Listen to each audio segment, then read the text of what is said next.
Regret is always behind because of wrong decision. Do not believe in books that will mislead the mind of man about events in the past and what will happen in the future. Believing that it will happen is a lie because the believer sees something.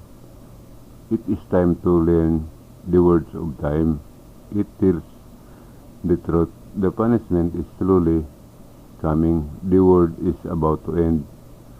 Lying is the first sin of man, and it is called the inherited sin without forgiveness.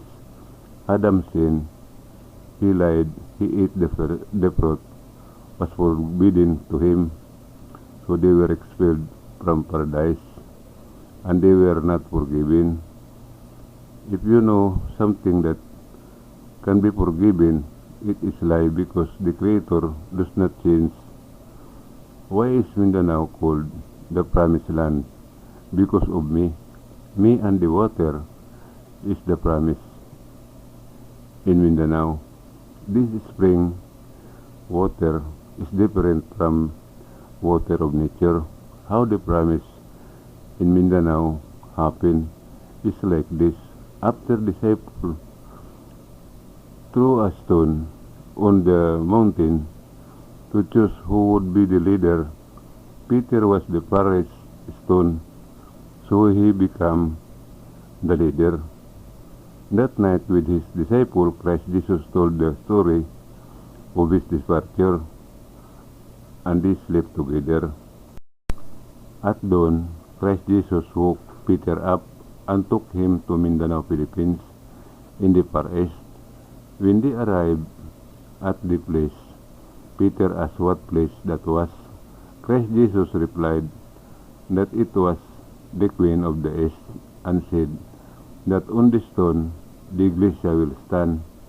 This was the promise in Mindanao. It is written that Christ Jesus would build a church on the rock. Peter already knew about this because Christ Jesus said this before they went to sleep. That is why the country is called Pilipinas, because of the three queens or women. These are Luzon, Visayas, and Mindanao. The Iglesia will put the Spirit in the water. Those who want to drink the water with the Spirit will promise to obey the will of the Creator, and this will give salvation to people. The Iglesia will teach the will of the Creator and bring people to the door of paradise in heaven. The one who will join them is me. During the time of pagan teaching and preaching, no one said what the name of the Creator was. So at the birth of Christ Jesus, 3 angels visited with the answers and gave them to Mary. These are the letters, words, and numbers which have been uploaded to YouTube. The 10 commandments of the Creator brought by Moses are called love and respect. There are 3 of the 10 commandments. This is number 1, sanctify the days of conception. This is a challenge. Number 2, love and honor your father and mother. Number 3, love your neighbor as you love yourself. For everyone to understand love and respect, we need to come together. Love comes first. Number 1, days of conception. Do it honestly and correctly. Number 2, parents, get someone to help take care of your parents because you are busy with work or business.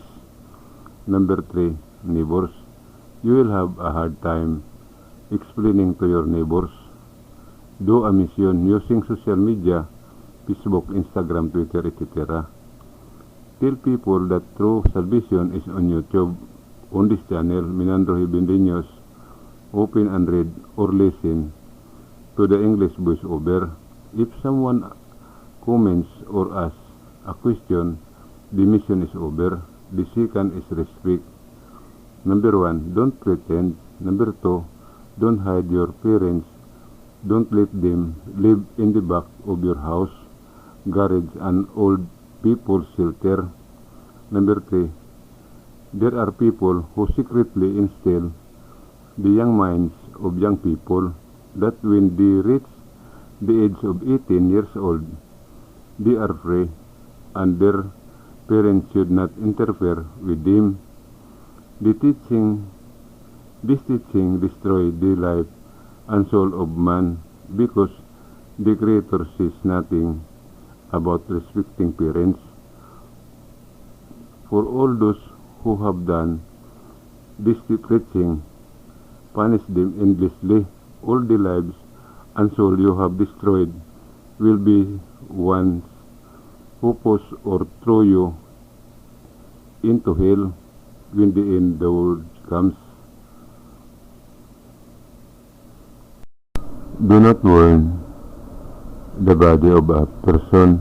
Do not disturb or dig up the grave of the dead because they have already reached their final destination. What can be moved is the one who is buried in the tomb or pantheon because they have not yet reached their final destination. All the souls who are burned and those who are dug up in the grave will meet those people who do and command when the end of the world comes. What they do will be the same for them. To all who do love, you have entered the challenge called eternal life because you enter without going through death. Going through death is called the second life. I do not convince people. Everyone has a mind. When I will appear in person or do a live presentation, that is what I do not know. Lucifer was the first angel created. He was given half the power of the Creator, similar to his own power. He was a kind angel, and he gave the spirit of life to man. He is now in the sea because he entered the visible body and he cannot come out because he will die. That's the law of the angel, not to return so as not to die. Judas was a childhood friend of Christ Jesus and his best friend. He was a kind and loyal friend of Christ Jesus. Lucifer and Judas are both kind. They are not evil, because contrary to what you know, open YouTube Minandro Heavenly News to know the truth. All your questions, the answer are uploaded to YouTube. Read all the videos.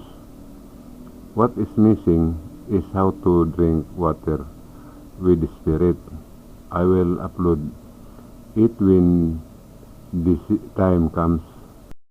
I do not convince people that everyone has their own mind.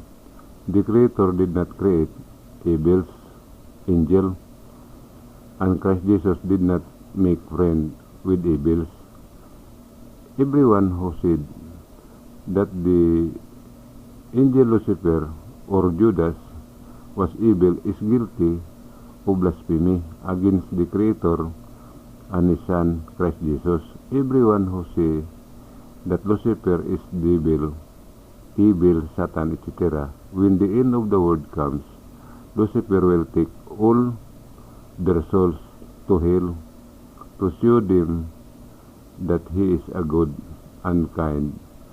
No soul will be saved from them because he has given half the power.